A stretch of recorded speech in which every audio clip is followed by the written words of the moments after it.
Примите этот совет. Клянусь Аллахом, мы его пробовали, и он безупречно работает. Он очень прост, но очень сложно ему следовать. Пророк, саллаллаху алейхи вассалям, сказал: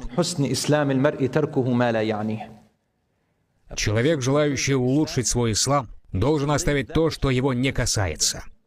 Не заходите в области, которые не касаются вас. Не спрашивайте о вещах, которые вас не касаются. Не суйте свой нос в то, что вас не касается. Что бы это ни было, вещи, которые не приносят вам пользы, не должны беспокоить вас. Не лезьте в проблемы людей и не интересуйтесь их тайнами. Вас не пригласили — не спрашивайте. Вы звонили человеку дважды, трижды, он не ответил. Вот и все, не спрашивайте. Вы постучали в дверь человека, а он не ответил, вы знали, что они внутри. Уходите с достоинством и не говорите об этом. Это их право, а не ваше. И примите это. Аллах говорит в Коране: